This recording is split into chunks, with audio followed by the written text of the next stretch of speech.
하나님 말씀 보겠습니다. 오늘 하나님께서 우리에게 주시는 말씀 누가복음 4장 1절로 13절까지의 말씀입니다.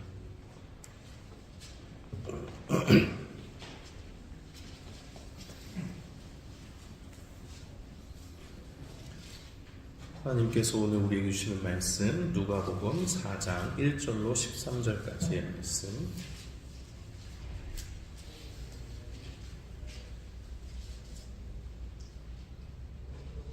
함께 봉독하겠습니다. 예수께서 성령의 충만함을 입어 요단강에서 돌아오사 광야에서 40일 동안 성령에게 이끌리며 마귀에게 시험을 받으시더라. 이 모든 날에 아무것도 잡수지지 아니하시니 날수가 다함에 줄이신지라. 마귀가 이르되 내 만일 하나님의 아들이거든 이 돌들에게 명하여 떡이 되게 하라. 예수께서 대답하시되 기록된 바 사람이 떡으로만 살 것이 아니라 하였느니라. 마귀가 또 예수를 이끌고 올라가서 순식간에 천하 만국을 보이며 이르되 이 모든 권위와 그 영광을 내가 내게 주리라. 이것은 내게 넘겨준 것이므로 내가 원하는 자에게 주노라. 그러므로 내가 만일 내게 절하면 다 내 것이 되리라. 예수께서 대답하여 이르시되 기록된 바 주 너의 하나님께 경배하고 다만 그를 섬기라 하였느니라. 또 이끌고 예루살렘으로 가서 성전 꼭대기에 세우고 이르되 내가 만일 하나님의 아들이거든 여기서 뛰어내리라. 기록되었으되 하나님이 너를 위하여 그 사자들을 명하사 너를 지키게 하시리라 하였고 또한 그들이 손으로 너를 받들어 내 발이 돌에 부딪히지 않게 하시리라 하였느니라. 예수께서 대답하여 이르시되 주 너의 하나님을 시험하지 말라 하였느니라. 마귀가 모든 시험을 다한 후에 얼마 동안 떠나니라. 아멘. 저는 오늘 말씀 누가복음 4장 1절로 13절 말씀을 통해서 유혹이 다가올 때라는 제목으로 주의 말씀을 선포하겠습니다. 지난 3월 5일 제2 수요일로부터 우리는 지금 사순절의 기간을 지내고 있습니다. 사순이란 말은 넉사자의 열흘을 뜻하는 순, 그래서 40일을 이야기하는데요. 부활절을 맞이하기 전 40일 동안 그 사이에 있는 주일을 빼고 40일 동안 우리 주님의 고난 또 묵상하고 또 부활을 하신 부활절을 맞이하기 전에 우리 자신을 점검하는 시간으로 하나님 앞에 사용하는 시간입니다. 그런데 하나님께서 사순절의 첫 주일을 맞이하면서 오늘 본문의 말씀을 주셨습니다. 저는 말씀을 준비하면서 하나님께서 사순절 기간 첫 주일에 왜 하고 많은 말씀 중에 이 말씀을 주셨을까 곰곰이 생각해 봤습니다. 그때서 하나님께서 주시는 말씀은 예수님의 이 이야기가 남의 이야기가 아니라 바로 우리 자신의 이야기라는 것입니다. 우리는 종종 성경을 주의 깊게 보지 못합니다. 하나님 말씀 읽어야 좋습니다. 하나님 말씀이 우리를 승리의 길로 인도합니다. 이런 거는 다 많이 들어서 아시잖아요. 그런데 하나님의 말씀을 읽다가도 우리는 그냥 이런 이야기가 있구나 하고 지나갈 때가 많다는 거죠. 그렇게 된 주된 이유가 무엇일까 생각을 해보면 하나님의 말씀이 나와는 상관이 없다고 여겨지기 때문입니다. 그냥 말씀은 말씀이고 내 삶은 내 삶인 거예요. 그러니까 말씀을 읽을 수는 있는데 이 말씀에 나와 있는 이 말씀이 나의 삶에 적용되지 않고 떨어져 있다 보니까 이 말씀이 크게 나한테 무슨 의미가 있을까? 이렇게 넘겨버리고 주의 깊게 읽지 않는 것입니다. 성경이 하나님의 말씀인 것을 다 믿고 말씀이 우리를 살린다 하는 것을 믿으면서도 우리는 여전히 하나님의 말씀을 읽을 때 우리의 삶과 말씀을 분리하는 경향이 있습니다. 그런데 예수님께서 오늘 본문에서 보여주시는 것은 예수님이 우리의 삶과 떨어져 있는 분이 아니라 그 누구보다도 우리의 삶 깊숙이 들어가 계신 분이라는 것을 증거하고 있습니다. 예수님이 연약한 인간인 우리와 같이 인간의 몸을 입고 사탄에게 시험받고 있는 모습을 친히 보여주고 계신 것입니다. 우리의 생각에 예수님은 하나님이시니까 어떻게 사탄이 감히 예수님을 유혹할 수 있을까 이렇게 생각하는 분들도 있을 수 있습니다. 그러나 하나님의 말씀은 분명하게 예수님이 마귀에게 시험을 받으셨다라고 이렇게 이야기합니다. 감히 사탄이 어떻게 예수님을 시험할 수 있었을까요? 오늘 본문의 1절과 2절 말씀에 보면 예수님께서 성령의 충만함을 입어서 성령에 이끌리셔서 광야에서 시험을 받으셨다라고 이렇게 말씀하고 있습니다. 예수님께서는 이제 막 요단강에서 세례 요한을 통해서 세례를 받으셨죠. 그리고 하늘에서는 하나님 아버지의 음성이 들렸습니다. 이는 내 사랑하는 내 아들이요 내 기뻐하는 자다. 성령님의 인도로 예수님은 사탄이 시험 받으신 그 자리로 세례 받으시고 공적으로 하나님의 음성을 통해서 이분이 바로 이 땅에 오신 메시아임을 밝히 드러낸 후에 곧장 시험의 장소인 광야로 인도되는 것을 봅니다. 성령님의 인도로 예수님이 사탄 받으시는 것은 사탄이 예수님을 시험할 만한 대단한 능력이 있어서가 아닙니다. 하나님께서는 예수님이 우리와 같이 시험을 받으시되 사탄의 유혹을 물리치신 온전한 순종의 아들로 이 땅에 오셨음을 보여주기 위해서 우리에게 성령의 인도 가운데 그를 광야로 인도하셨다라고 말씀하는 겁니다.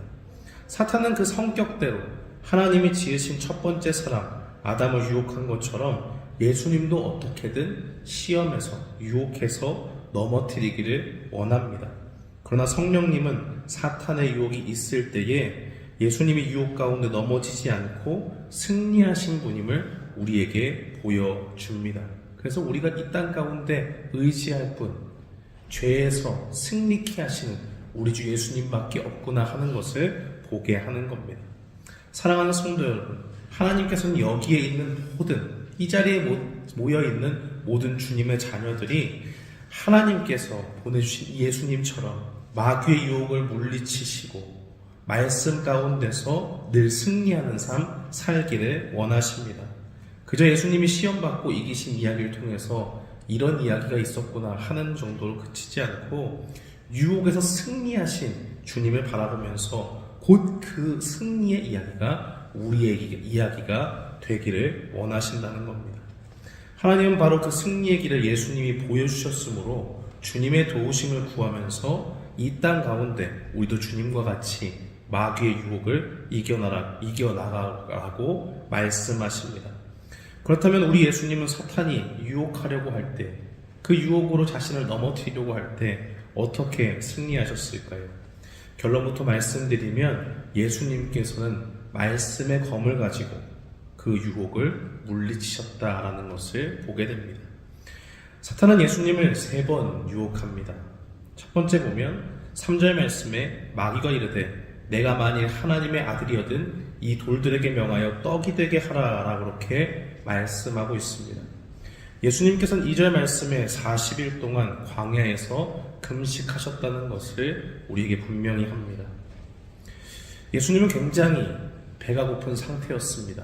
인간의 몸을 입고 오셨기 때문에 우리가 느끼는 고통, 추위, 더위, 그리고 배고픔까지 모든 것을 고스란히 느끼시는 분이십니다.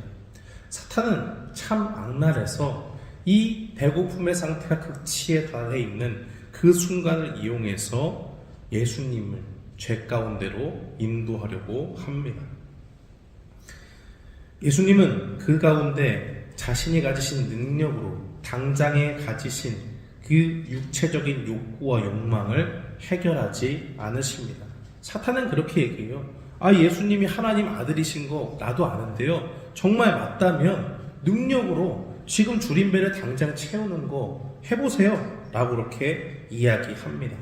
그러나 예수님께서는 자기의 능력으로 이 욕구를 해결하지 않으시고 자신을 인도하시는 하나님 아버지를 신뢰했습니다. 예수님은 이때 신명기 말씀으로 마귀의 유혹을 물리치십니다. 4절에 보니까 기록된 바 사람이 떡으로만 살 것이 아니다 라고 그렇게 말씀하고 있습니다. 이 말씀은 신명기 8장 3절에 기록된 말씀입니다.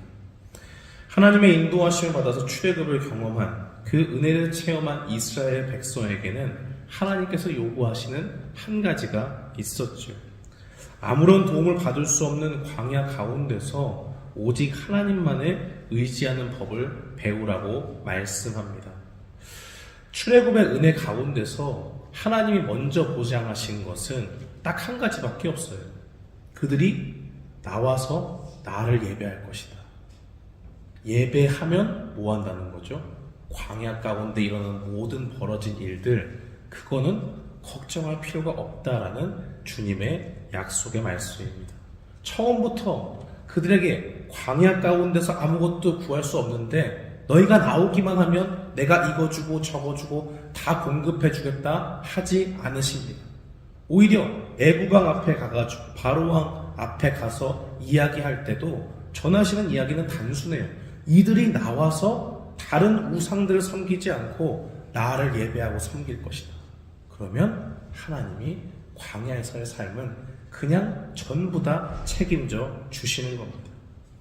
이집트의 노예로 산 이스라엘 사람들은 노예로 살 때 그 압제가 너무 고통스러우니까 하나님 앞에 간절히 울부짖습니다. 하나님, 우리를 돌아봐 주시고 제발 좀 도와주십시오. 그런데 그 음성을 잊지 않고 하나님이 기억하고 그들을 이제 모세를 통해서 출애굽의 은혜를 경험하게 하셨습니다.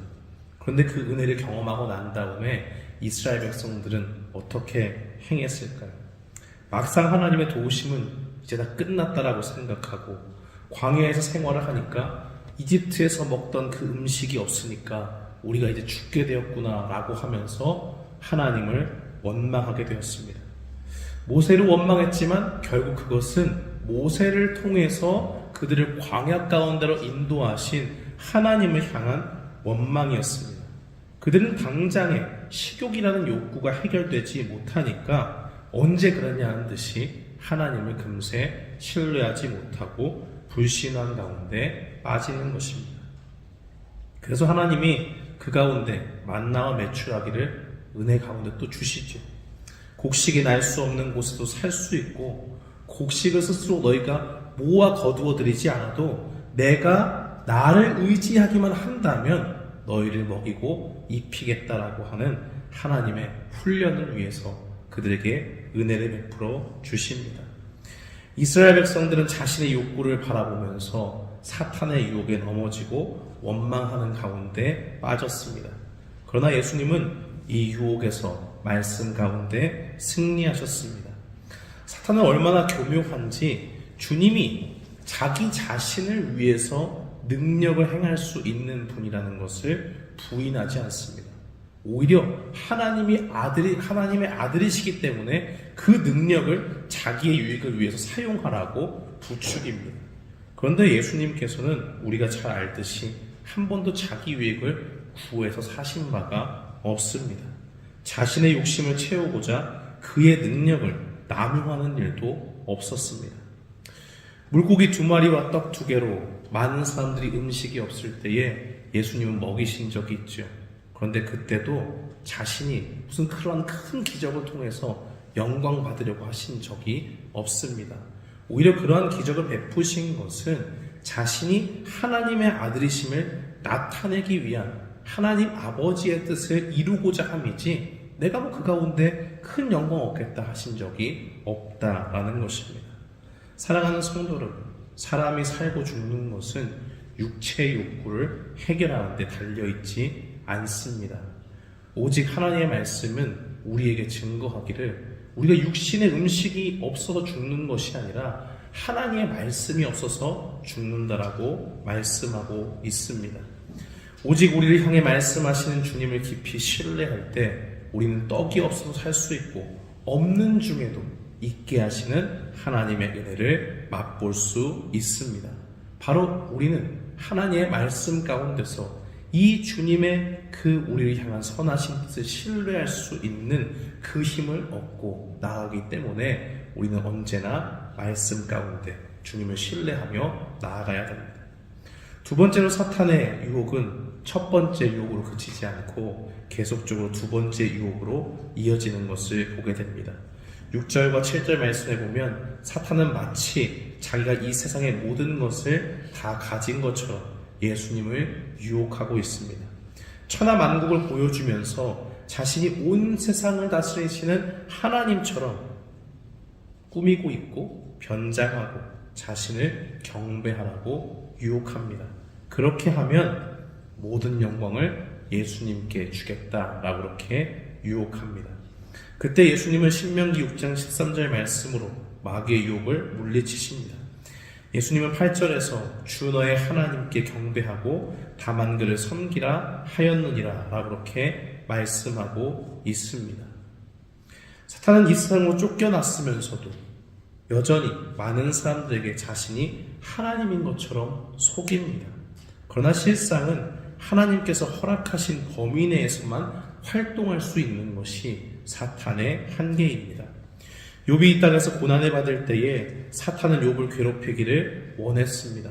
하나님께서 욥을 동방의 의인이라고 인정하셨는데, 아니 하나님이 복을 다 주시니까 그런 거지 이 복 저 복 다 걷어가시면 어떻게 되나 한번 볼까요? 라고 그렇게 이야기합니다. 그때에 하나님께서 사탄에게 말씀하시죠. 여호와께서 사탄에게 이르시되 내가 그를 내 손에 맡기노라. 다만 그의 생명은 해하지 말지니라. 사탄은 마치 자기가 모든 것을 다 가진 것처럼 예수님 앞에 속이며 이야기하고 있지만 하나님의 말씀은 증거하기를 그에게 모든 권능이 없다라는 것을 증거하고 있습니다. 오히려 그의 활동 범위는 하나님에 의해서 제한되고 통제됩니다. 그렇기 때문에 우리는 사탄의 어떠한 속임수에도 넘어가지 말고 오직 하나님만을 경배하고 하나님을 섬기며 나아가야 하는 것입니다. 이러한 사탄의 속성을 가리켜서 예수님은 이렇게 말씀하신 적이 있습니다. 요한복음 8장 44절에 보면 마귀를 거짓말쟁이요 거짓의 아비라고 말하고 있습니다. 하나님의 말씀은 진리를 가리키는데 이 사탄 마귀는 자기의 것을 막 지어서 얘기하고 그것이 진리인 것처럼 포장하고 있습니다. 예수님께 이 땅에 고난받는 십자가의 길, 그곳으로 가지 말고 지금 당장 내가 가장 큰 이 세상의 영광을 줄 테니 이 길로 가라 라고 그렇게 유혹하고 있는 것입니다. 그때 예수님께서는 이 세상의 임금인 마귀와 타협하는 길을 거부하십니다. 오히려 자신은 고난받는 길 가운데서 영광스럽게 하실 주님을 바라보면서 하나님만을 섬기는 선택을 하고 있습니다. 이 세상에 오신 메시아 예수님께서는 무엇을 위해 이 땅에 오셨을까요? 세상의 영광을 취하고 그것을 쟁취하기 위해 오신 분 아닙니다. 오히려 하늘 보좌에 그 영광스러운 자리를 다 포기하시고 죄가 없는데도 죄인인 우리를 위해서 십자가를 지시기 위해 이 땅에 오셨죠. 메시아가 가야 할 길은요, 영광의 길이 아닙니다. 세상 사람들이 보기에는 고난의 길이에요. 믿음의 길은 언제나 좁습니다. 가는 사람을 찾기가 힘듭니다. 그 길로 예수님이 가시려고 성령에게 이끌리시어 이제 이 사역을 시작하는 그 시점에서 마귀는 그 모든 것을 다 없는 것처럼 실패하게 만들려고 하는 유혹을 제시하는 겁니다. 그러나 예수님께서는 그 앞에 있는 고통과 아픔을 다 아시면서도 주님이 오직 자신을 보내신 그 뜻만을 자신의 것으로 삼으며 하나님만을 섬기며 나아가고 있는 것입니다. 사랑하는 성도 여러분, 이와 같은 유혹은 우리에게도 매일 일어나죠. 예수님을 믿으면서도 적당히 세상에 한 발 걸치고 또 교회에 한 발 걸치며 살기를 원하는 사람들이 있습니다. 입으로는 주님의 자녀라고 말하는데 그의 행실은 두 마음을 가진 사람처럼 세상이 원하는 방식으로 이럴 때는 살아가고 그 원리대로 살아가다 적당히 교회에서 어느 정도 봉사하면서 헌신하면서 세상을 등진 것처럼 살아갑니다. 그러나 세상을 완전히 등지고 죄악된 세상의 방법을 따르지 않는 것이 우리 주님이 가신 그 길입니다. 세상의 영광을 추구하는 것이 아니고요, 마땅히 하나님이 우리에게 맡겨주신 일이라면 그 고난의 사명도 기쁨으로 감당하는 그 길로 내려가는 것입니다. 하나님의 말씀은 우리에게 무엇을 말씀할까요? 온전히 주님을 따라 세상 영광을 등지고 적당히 죄짓고 남들다 살아가는 그 죄의 길로 가지 말고 오직 하나님만을 따르고 그곳에 참된 영광이 있다라는 것을 굳게 믿고 고난의 길을 묵묵히 가라고 말씀합니다. 그래서 주님은 말씀뿐만이 아니라 그의 삶을 통해서도 하나님의 뜻대로 십자가에서 고난의 잔을 마시셨습니다. 우리를 위해 채찍으로 맞으시고 사람들에게 조롱을 받으시며 십자가에서 죽임 당하셨습니다.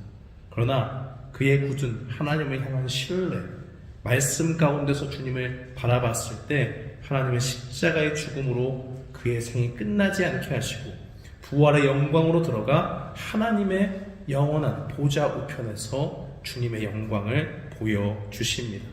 우리도 온전히 하나님의 그 영광을 바라보며 이 세상 가운데 비록 고난당할지라도 그 길이 주님의 뜻이 맞다면 그 길로 갈 때에 하나님만을 경배하며 나아갈 때 주님이 주시는 참된 영광의 구원을 누릴 수 있을 줄 믿습니다. 마지막으로 사탄은 예수님을 세 번째로 유혹합니다.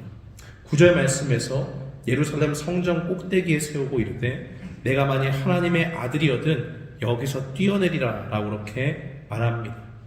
사탄은 세 번째 유혹을 건네면서 아주 악랄하게 하나님의 말씀을 악용합니다. 10절과 11절 말씀을 통해서 기록되었으되 하나님이 너를 위하여 그 사자들을 명하사 너를 지키게 하시리라 하였고 또한 그들이 손으로 너를 받들어 내 발이 돌에 부딪히지 않게 하시리라 하였느니라 라고 이렇게 이야기합니다. 사탄은 굉장히 교묘합니다. 그래서 우리에게 일반적인 방법, 이런 방법 저런 방법을 다 써도 안 될 때 어떻게든 더 교묘한 방법으로 지금 같은 경우는 하나님의 말씀을 들어서 예수님을 공격하고 유혹하고 있는 겁니다. 정말 하나님의 아들이고 하나님께서 그 크신 은혜로 하나님이 보내신 하나님의 아들로 예수님이 이 땅에 오셨다면 지금 이 높은 곳에서 한번 떨어져 봐라. 그러면 하나님이 지켜주시지 않겠느냐라고 그렇게 이야기하고 있는 것입니다. 그러나 예수님께서는 이러한 유혹도 하나님의 말씀으로 물리치시죠. 12절 말씀을 보니까 다시 한번 신명기 말씀을 통해서 그 유혹을 물리치십니다. 예수님께서 대답하여 이르시되 주 너의 하나님을 시험하지 말라 하였느니라 라고 그렇게 증거하고 있습니다. 이스라엘 백성들은 광야 가운데서 음식뿐만이 아니라 물로도 굉장히 큰 고생을 하게 되죠. 그 갈증 가운데서 고통을 받아서 모세에게 반발하면서 하나님이 물을 공급하여 주시지 않으면 우리는 죽는 것 아닌가, 우리는 언제든지 애국으로 들어가겠다 하는 그 태세로 하나님 앞에 나아갔던 이스라엘의 모습을 보여주고 있습니다. 하나님은 그가 안전하게 하나님께서 그의 백성들을 이끄시겠다고 여러 번 이야기했음에도 불구하고 이스라엘 백성들은 하나같이 그 시험 가운데서 통과하지 못하고 실패하는 것을 보여줍니다. 그러나 우리 예수님께서는 그 모든 시험 가운데 주님의 말씀을 굳게 붙잡고 모든 시험을 다 물리치고 이기시는 것을 보게 됩니다. 사랑하는 성도 여러분, 하나님의 말씀은 우리에게 무엇을 증거하고 있습니까? 우리가 이 땅 살아갈 때에 유혹을 반드시 경험하게 된다는 것입니다. 예수님은 성령이 충만한 가운데서도 하나님의 크신 뜻 가운데 고난 가운데 유혹받으셨습니다. 그러면 주님을 쫓아가는 우리 제자들도 여전히 이 세상 가운데 주님을 따라 살려고 할 때 그 가운데 유혹이 많이 있을 수밖에 없다는 겁니다. 그 유혹의 순간에 우리 주님이 하신 일들을 바라보고 우리가 승리의 길로 나아가기를 원합니다. 주님은 말씀을 통해서 모든 유혹을 물리치셨듯이 우리에게 말씀 충만할 것을 이야기하시고 말씀을 굳게 붙잡고 우리를 여전히 인도하시는 하나님을 신뢰할 것을 이야기합니다. 13절 말씀은 마귀가 모든 시험을 다한 후에 얼마 동안 떠나니라 라고 그렇게 말씀하고 있습니다. 모든 시험은 끝났지만 마귀는 예수님의 곁을 얼마 동안 떠날 뿐입니다. 우리에게도 마찬가지죠. 한 번, 두 번 우리가 시험에서 유혹에서 이겼다고 해서 그걸로 끝이 아니라 우리가 사는 날 동안 어떻게든 사탄은 다시 찾아와서 우리를 넘어뜨리려고 할 것입니다. 그 가운데 우리는 무엇을 기억해야겠습니까? 에베소서 6장 17절 하반절 말씀은 성령의 검 곧 하나님의 말씀을 가지라고 우리에게 증거하고 있습니다. 사랑하는 성도 여러분, 사순절의 기간 주님을 굳게 붙잡고 나아가길 결단하는 우리가 되기를 원합니다. 그 길을 걸어갈 때 여러 가지 유혹이 있습니다. 우리가 주님을 날마다 붙잡으려고 신뢰하고 나아가는 그 길을 걸어가는데도 사탄이 얼마나 우리를 방해하는지 모릅니다. 말씀 가운데 살고 싶고 그렇게 살겠습니다 결단하고 또 때로는 우리가 금식도 하고 하나님 앞에 나아가는데 사탄이 여전히 우리를 방해하는 것을 보게 됩니다. 그때에 여러분 잠시 넘어지더라도 실망하지 마십시오. 좌절하지 마십시오. 어떤 목사님이 그런 얘기 하시더라고요. 어린 친구 하나가 하나님 앞에 자신을 살펴봤을 때 자기는 죄가 너무 많대요. 하나님의 뜻 가운데 살고 싶은데 그렇게 살지 못해서 하나님이 자기를 향해서 실망하고 자기를 버리실까 두렵습니다라고 그렇게 이야기하는 것을 보았습니다. 그때 그분이 그렇게 얘기해요. 세상에서 작심삼일이란 말도 있지 않느냐? 우리가 결단하고 나아가면 그래도 3일이라도 어떻게든 그 일들을 감당하지 않느냐. 근데 우리가 영적인 싸움을 싸울 때도 똑같다라고 말씀하시더라고요. 그 말이 맞는 것 같습니다. 결단하고 나아가고 하나님을 다시 붙잡을 때도 그 거센 사탄의 유혹 가운데서 우리는 넘어질 때가 있습니다. 그런데 그거 포기하면 안 됩니다. 피 흘리기까지 우리가 주님을 쫓아 나아가기까지 우리의 육체를 쳐서 복종하는 일들을 계속 반복하고 오늘도 작심삼일 또 3일 뒤에 실패하면 또 작심삼일 하면 되죠. 그렇게 계속해서 하나님 앞에 다시 주님의 은혜를 붙잡고 주의 말씀으로 유혹을 물리쳐 나갈 때에 우리에게 마침내 영광스러운 구원의 복을 주시고 우리를 하나님 닮은 거룩한 주님의 자녀로 빚어나가시는 주님의 손길을 보게 될 줄 믿습니다. 사랑하는 성도 여러분, 이 사순절을 지내면서 주님 앞에 말씀으로 충만해지고 우리 주님이 보여주신 말씀을 붙잡고 유혹을 이기신 그 사실들을 바라보면서 오늘도 주님의 말씀 붙잡고 유혹에서 승리하는 우리 모두가 되기를 주님의 이름으로 축원합니다. 아멘.